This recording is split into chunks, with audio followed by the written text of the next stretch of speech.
வந்தியத்தேவன் சிறையில இருக்கான். சிறையில போய் அவனை பார்க்கறதுக்காக இளவரசி குந்தவை போறா. சிறையில வந்தியத்தேவனை சந்திச்சதும் அனிருத்தரோட பேசி முடிவெடுத்தபடி வந்தியத்தேவனை காஞ்சிக்கு போக சொல்றா குந்தவை. தான் காஞ்சிக்கு போக முடியாது அப்படின்னு மறுக்கிறான் வந்தியத்தேவன். நான் அங்க போய் ஆதித்த கரிகாலர்கிட்ட இதுவரை நடந்த சம்பவங்கள் எல்லாத்தையும் சொன்னேன்னா அவர் உடனே அங்கிருந்து படையெடுத்து கிளம்பிடுவாரு. பொன்னியின் செல்வரை பத்தி ஊரெல்லாம் பரவி இருக்கிற விஷயம் கேள்விப்பட்டா அவர் இந்நேரத்துக்கு கிளம்பி இருந்தாலும் கிளம்பி இருப்பாரு. அதனால நான் காஞ்சிபுரத்துக்கு போகல அப்படின்னு வந்தியத்தேவன் சொல்றான். அந்த சமயத்துல குந்தவை தனக்கு வந்தியத்தேவன் மேல இருக்கிற அன்பையும் பாசத்தையும் பத்தி எடுத்து சொல்லி அவன்தான் எப்படியாவது காஞ்சிக்கு போகணும் அப்படின்னு வற்புறுத்துறா. கடைசியில வந்தியத்தேவன் ஒத்துக்கிறான். இந்த நிகழ்வோட தான் முந்தின பகுதி முடிவடைஞ்சது. தொடர்ச்சிய இந்த பகுதியில கேட்க போறீங்க.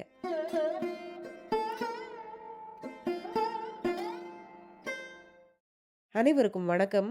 நீங்கள் கேட்டுக்கொண்டிருப்பது கதை ரேடியோ தமிழ்.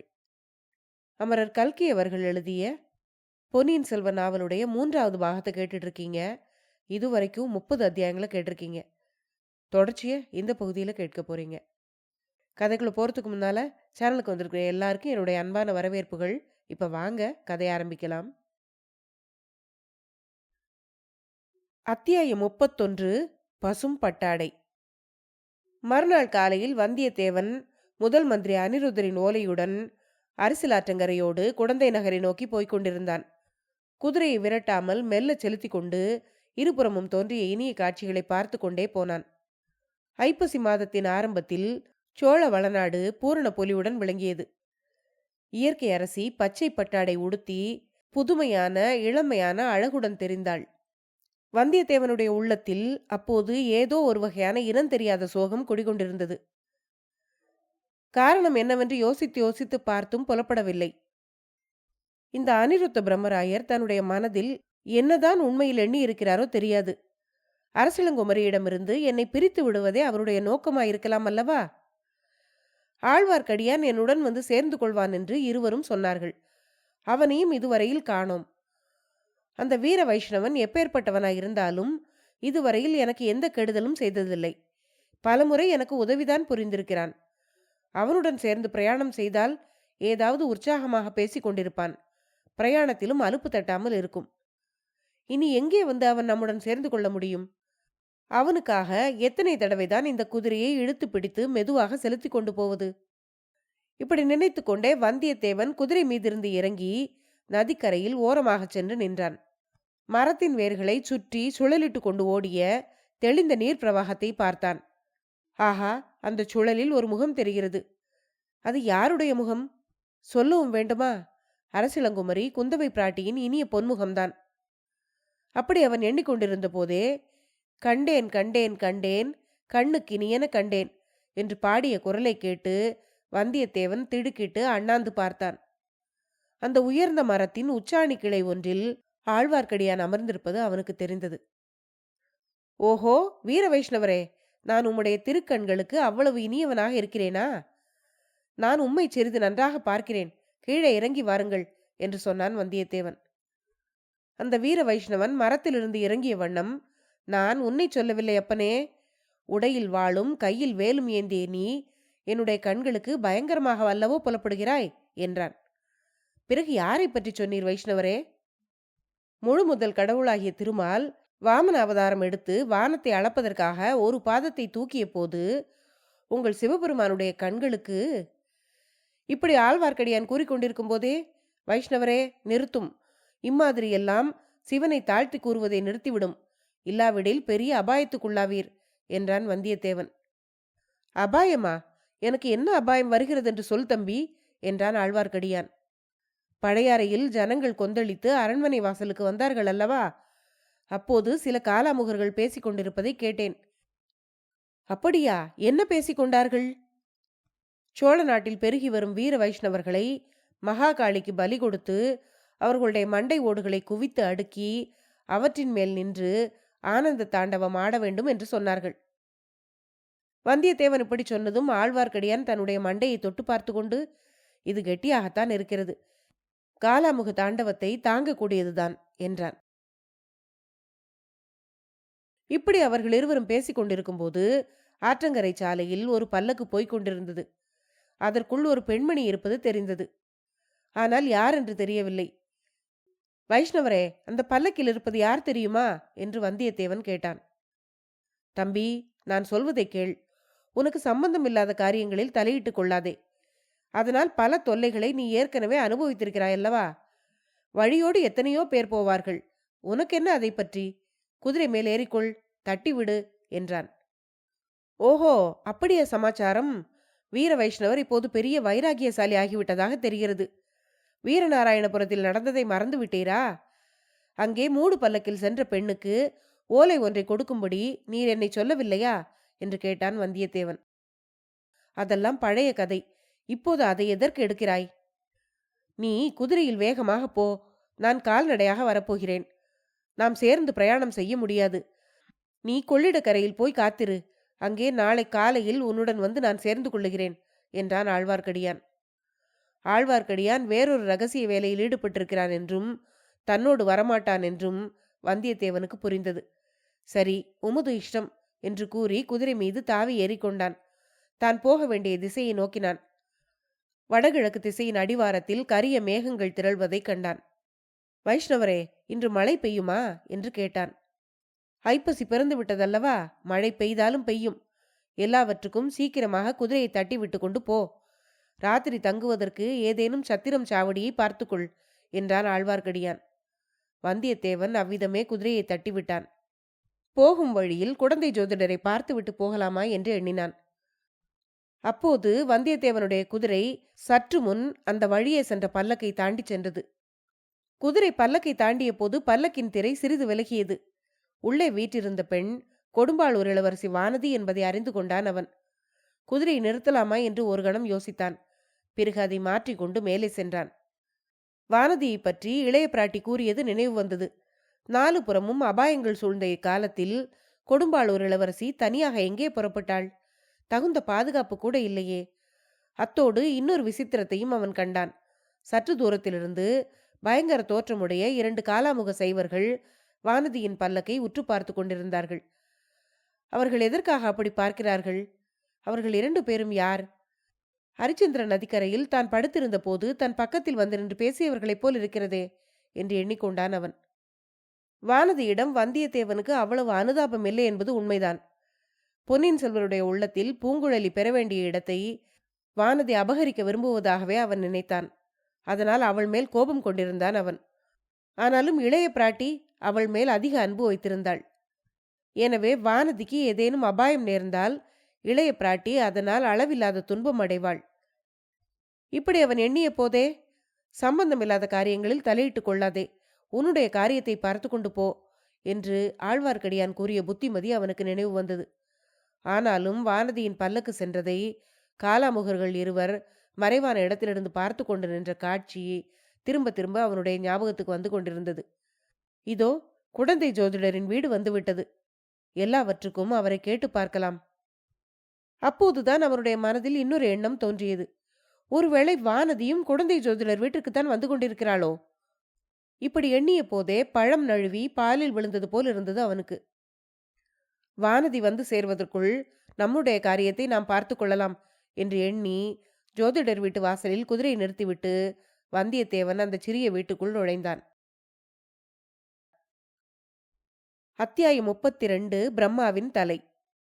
வந்தியத்தேவன் குடந்தை ஜோதிடரின் வீட்டுக்குள் 2ஆம் முறையாக பிரவேசித்த போது அவனுடைய உள்ளத்தில் ஒரு அதிசயமான இன்ப உணர்ச்சி உண்டானது. அந்த வீட்டுக்குள்ளேதான் முதலாக அவன் இளைய பிராட்டி குந்தவையை பார்த்தான். ஜோதிடர் அப்போதுதான் மாலை வேளை பூஜைக்கு ஆயத்தம் செய்து கொண்டிருந்தார். இவனை பார்த்ததும், வா அப்பனே வா, வாணர் குலத்து வல்லத்தரையன் தானே என்றார். ஆம் ஜோதிடரே, ஜோசியம் முன்பின்னாக இருந்தாலும் உம்முடைய ஞாபக சக்தி பிரமாதம் என்றான் வந்தியத்தேவன். தம்பி, ஜோதிட சாஸ்திரம் பயில்வதற்கு ஞாபக சக்தி மிக மிக அவசியம். கிரகங்கள், நட்சத்திரங்கள், தசைகள், புத்திகள், யோகங்கள் இவை லட்சம் விதமான சேர்க்கை உள்ளவை. அவ்வளவையும் மனதில் வைத்துக்கொண்டு வரும் மாதம், நாள், நாளிகை, வினாடி, ஒரு வினாடியில் 100 பங்கு நேரம் இவ்வளவையும் கணக்கிட்டு பார்த்துத்தான் ஜோதிடம் சொல்ல வேண்டும். போகட்டும், என் ஜோசியம் முன்பின்னாக இருந்தாலும் என்றாயே, அதன் பொருள் என்ன? நான் உனக்கு சொன்னது எதுவும் பலிக்கவில்லையா என்று கேட்டார் அவர். ஏன், அதையும் உங்கள் ஜோசியத்திலேயே கண்டுபிடித்துக் கொள்ள வழி இல்லையா என்று கேட்டான் வந்தியத்தேவன். இருக்கிறது.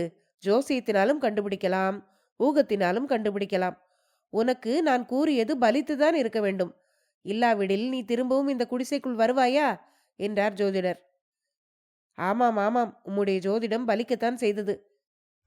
நீ போகிற காரியம் நடந்தால் நடக்கும், நடக்காவிட்டால் நடக்காது என்றீர். அந்தப்படியே நடந்து என்னை கண்டவுடனே ஓட்டம் பிடித்து ஓடியது என்றான் வந்தியத்தேவன். தம்பி, நீ பெரிய வேடிக்கைக்காரனாயிருக்கிறாயே என்றார் ஜோதிடர். உண்மையான வார்த்தை, நான் வேடிக்கைக்காரன்தான், ஆனால் கொஞ்சம் கோபக்காரனும் கூட. ஜோதிடரே, உம்முடைய சீடனை எங்கே? போன தடவை அவன் என்னை வாசலில் தடுத்து நிறுத்த பார்த்தது அப்படியே என் நினைவில் இருக்கிறது என்றான் வந்தியத்தேவன். இன்றைக்கு ஐப்பசி அமாவாசை அல்லவா, அதற்காக அவன் கொள்ளிடக்கரைக்கு போயிருப்பான் என்றார் ஜோதிடர். அமாவாசைக்கும் கொள்ளிடக்கரைக்கும் என்ன சம்பந்தம் என்று கேட்டான் வந்தியத்தேவன். கொள்ளிடக்கரையில் காலாமுகர்களின் மகா சங்கம் இன்று நடைபெறுகிறது. என் சீடன் காலாமுகத்தைச் சேர்ந்தவன் என்றார் ஜோதிடர். அப்போது வந்தியத்தேவன் அவரிடம், ஜோதிடரே, பொன்னியின் செல்வரை பற்றி நீர் கேள்விப்படவில்லையா என்று கேட்டான். கேள்விப்படாமல் எப்படி இருக்க முடியும்? நாடு நகரமெல்லாம் அதே பேச்சாகத்தானே இருக்கிறது என்றார் ஜோதிடர். இளவரசரை பற்றி நீர் கூறியது நினைவிருக்கிறதா? வானத்திலே வடதிசை அடிவாரத்தில் நின்று நிலைத்து ஒளிரும் துருவ நட்சத்திரம் போன்றவர் பொன்னியின் செல்வர் என்று நீர் சொல்லவில்லையா என்று கேட்டான் வந்தியத்தேவன். சொன்னேன். அதனால் என்ன? அந்த துருவ நட்சத்திரம் கடலில் மூழ்கிவிட்டதென்று நீர் கேள்விப்படவில்லையா என்றான் வந்தியத்தேவன். துருவ நட்சத்திரம் கடலில் மூழ்காது. மேகங்கள் சில சமயம் அதை மறைக்கலாம், ஆனால் அந்த நட்சத்திரம் இல்லாமல் போய்விடாது என்றார் ஜோதிடர். அப்படியா சொல்கிறீர்? பொன்னியின் செல்வரை பற்றிய உண்மையான செய்தி ஏதாவது உமக்கு தெரியுமா என்று கேட்டான் வந்தியத்தேவன். எனக்கு எப்படி தெரியும்? நீதான் அவருடன் கடைசியாக கடலில் குதித்தாய் என்று பேச்சாயிருக்கிறது. தெரிந்தால் உனக்குத்தான் தெரிந்திருக்க வேண்டும். நான் உன்னைத்தான் கேட்கலாம் என்று எண்ணியிருந்தேன் என்றார் ஜோதிடர். வந்தியத்தேவன் பேச்சை மாற்ற விரும்பி, ஜோதிடரே, வால் நட்சத்திரம் எப்படி இருக்கிறது என்று கேட்டான். மிக மிக நீளமாக பின்னிரவு நேரங்களில் தெரிகிறது. இனிமேல் நீளம் குறைய வேண்டியதுதான். அந்த வால் நட்சத்திரத்தினால் விபத்து ஏதேனும் ஏற்படுவதாயிருந்தால் அதிசீக்கிரத்தில் ஏற்பட்டாக வேண்டும். கடவுளே, ராஜகுலத்தில் யாருக்கு என்ன நேரிடுமோ தெரியவில்லை என்றார் ஜோதிடர். அதெல்லாம் போகட்டும் ஜோதிடரே, ராஜகுலத்தாரின் விஷயம் நமக்கு என்னத்திற்கு? நான் இப்போது மேற்கொண்டு போகும் காரியம் எப்படி முடியும் சொல்லுங்கள் என்று கேட்டான் வந்தியத்தேவன். முன்னமே உனக்கு சொன்னதைத்தான் இப்போதும் சொல்ல வேண்டியிருக்கிறது. எத்தனையோ விபத்துகள் உனக்கு வரும். அவற்றையெல்லாம் வெற்றி கொள்வதற்கு எதிர்பாராத உதவியும் கிடைக்கும் என்றார் ஜோதிடர். இப்போது வாசலில் வந்து கொண்டிருப்பது விபத்தா உதவியா என்று வந்தியத்தேவன் நினைத்தான்.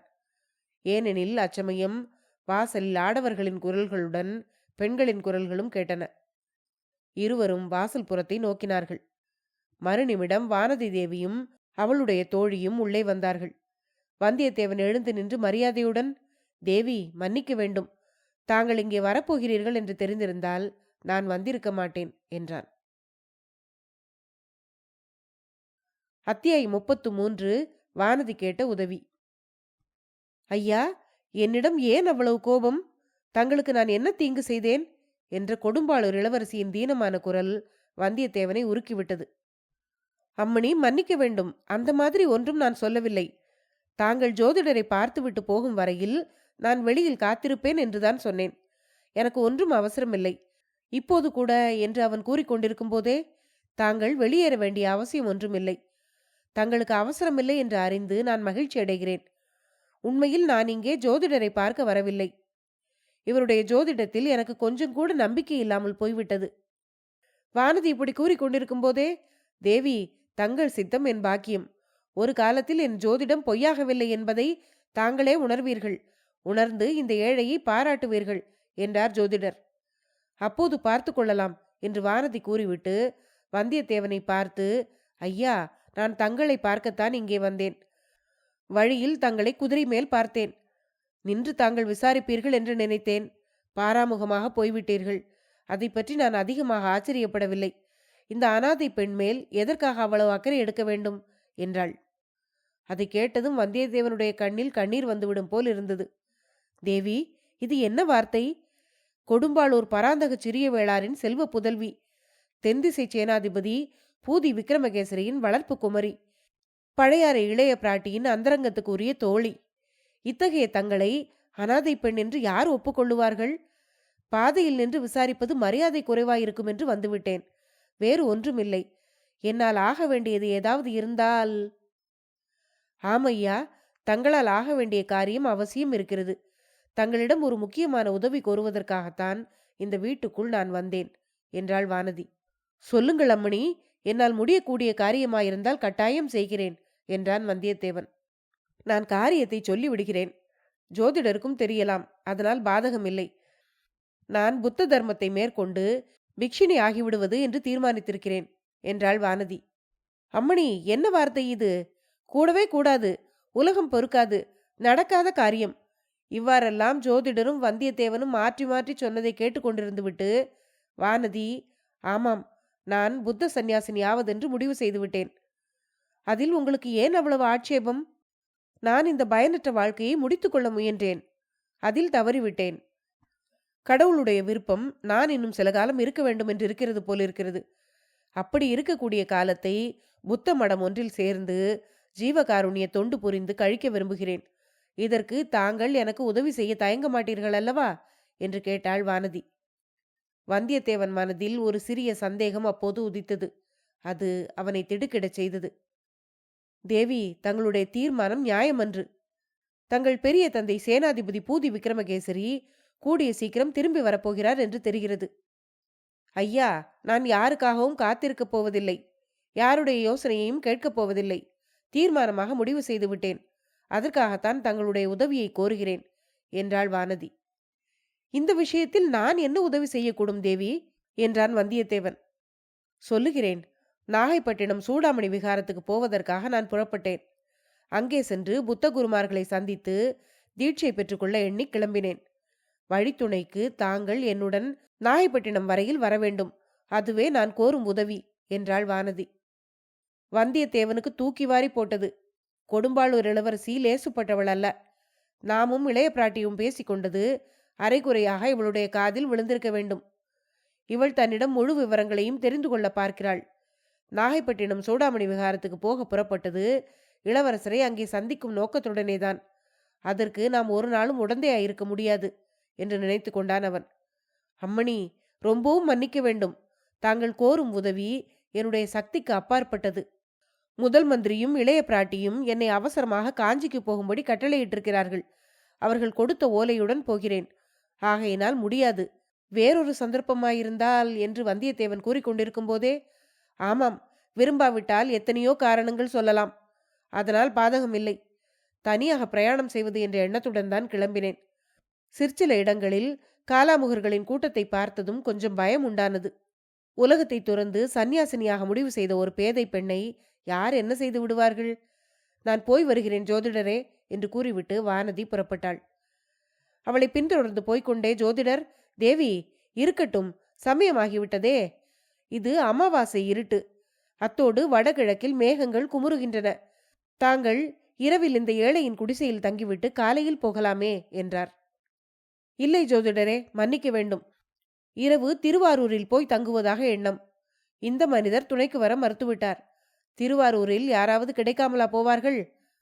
ஜோதிடர் காதிலும் வந்தியத்தேவன் காதிலும் கடைசியாக விழுந்த வார்த்தைகள் இவைதான். வாசலில் காத்திருந்த பல்லக்கில் வானதி ஏறிக்கொண்டாள். பல்லக்கு மேலே சென்றது. பல்லக்கு கண்ணுக்கு மறையும் வரையில் வந்தியத்தேவனும் ஜோதிடரும் அதை பார்த்த வண்ணம் நின்றார்கள். சற்று நேரம் ஜோதிடரிடம் பேசிக் கொண்டிருந்து விட்டு வந்தியத்தேவன் புறப்பட்டான். இன்று இரவு இங்கே தாமதித்துவிட்டு காலையில் போகலாமே என்று ஜோதிடர் கூறியதை அவன் கேட்கவில்லை. இன்னொரு சமயம் வருகிறேன், அப்போது தங்கள் விருந்தாளியாயிருக்கிறேன் என்றான் அவன். இன்னொரு சமயம் நீ இங்கு வரும்போது என்னுடைய ஜோதிடங்கள் பலித்திருப்பதை காண்பாய் என்றார் ஜோதிடர். ஐயா ஜோதிடரே, நீர் ஜோதிடம் ஒன்றுமே சொல்லவில்லையே. சொல்லியிருந்தால் அல்லவா அவை பலிக்க முடியும் என்று கூறி சிரித்துக்கொண்டே வந்தியத்தேவன் குதிரை மீது ஏறி புறப்பட்டான். ஜோதிடர் வீட்டிலிருந்து சற்று தூரம் வரையில் ஒரே பாதைதான் இருந்தது. பல்லக்கு சென்ற பாதையிலேயே அவனும் போக வேண்டியிருந்தது. பிறகு பாதை இரண்டாக பிரிந்தது. ஒரு பாதை வடக்கு நோக்கி கொள்ளிடக்கரைக்கு சென்றது. இன்னொன்று தென்கிழக்காக திருவாரூர் நோக்கி சென்றது. திருவாரூர் சாலையில் வெகு தூரத்தில் பல்லக்கு போய்க் கொண்டிருப்பதை வந்தியத்தேவன் பார்த்தான். ஒரு கணம் அவனுடைய உள்ளம் தத்தளித்தது. கொடும்பாளூர் இளவரசி கேட்ட உதவியை மறுக்க வேண்டி வந்து விட்டதே. உண்மையிலேயே அவளுக்கு உதவி ஏதாவது தேவையாயிருக்குமானால், வழியில் அபாயம் ஏதேனும் ஏற்படுமானால்? ஆனாலும் என்ன செய்வது? முதல் மந்திரியும் இளைய பிராட்டியும் இட்ட கட்டளை மிகவும் கண்டிப்பானது. வேறு காரியங்களில் நான் இப்போது தலையிட முடியாது. அன்றியும் வானதி தேவியை சூடாமணி விகாரத்துக்கு அழைத்துச் செல்வதென்பது கனவிலும் நினைக்க முடியாத காரியம். இவ்வாறு முடிவு செய்த வந்தியத்தேவன் குதிரையை கொள்ளிடக்கரையில் திருப்பினான். அப்போது வீல் என்று ஒரு அபய குரல் கேட்டது. அதுவும் பெண் குரல். திடுக்கிட்டு திரும்பி பார்த்தான் அவன். பல்லக்கை காணவில்லை. அது அங்கே சாலை முடுக்கில் திரும்பி இருக்கக்கூடும். ஆயினும் போய் பார்த்து விட வேண்டும் என்ற முடிவுக்கு ஒரு கண நேரத்தில் வந்து விட்டான் வந்தியத்தேவன். குதிரை பாய்ந்து சென்றது. வெகு சீக்கிரத்தில் சாலை முடுக்கின் அருகில் வந்துவிட்டது. அங்கே அவன் கண்ட காட்சி வந்தியத்தேவனுடைய இதயமே நின்றுவிடும்படி செய்தது. பெண் ஒருத்தி ஓரத்து மரம் ஒன்றில் கட்டப்பட்டிருந்தாள். அவளுடைய வாயில் துணி அடைக்கப்பட்டிருந்தது. அருகில் சென்று பார்த்தான் வந்தியத்தேவன். அவள் வானதியின் பல்லக்குடன் நடந்து சென்ற சேடி பெண் என்று தெரிந்தது. அவள் முனகிக் கொண்டே தன்னுடைய கட்டுகளை அவிழ்த்துக் கொள்ள முயன்று கொண்டிருந்தாள்.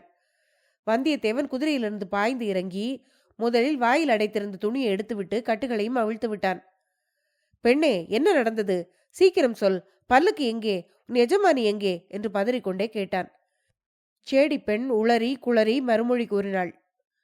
அந்த சாலை முடுக்கில் பல்லக்கு திரும்பிய போது திடீரென்று 7-8 மனிதர்கள் பக்கத்து மரங்களின் மறைவிலிருந்து பாய்ந்து வந்தார்கள். அவர்கள் சிலருடைய கைகளில் மண்டை ஓடுகளும் சூலாயுதங்களும் காணப்பட்டன.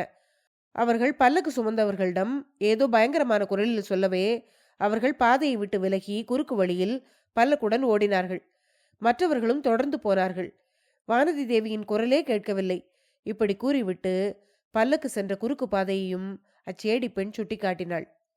பெண்ணே, நீ அந்த குழந்தை ஜோதிடர் வீட்டில் போய் இரு. நான் உன் எஜமானியை கண்டுபிடிக்க பார்க்கிறேன் என்று சொல்லிக்கொண்டே வந்தியத்தேவன் குதிரை மீது பாய்ந்து ஏறினான். குதிரை ராஜபாட்டையிலிருந்து திரும்பி குறுக்கு வழியில் சென்றது. மேடு பள்ளம் காடு செடி என்று பாராமல் அதிவேகமாக சென்றது. அத்தியாயம் 33 முடிவடைந்தது. அடுத்த பகுதியில் அடுத்து வரும் அத்தியாயங்களை கேட்கலாம். நன்றி.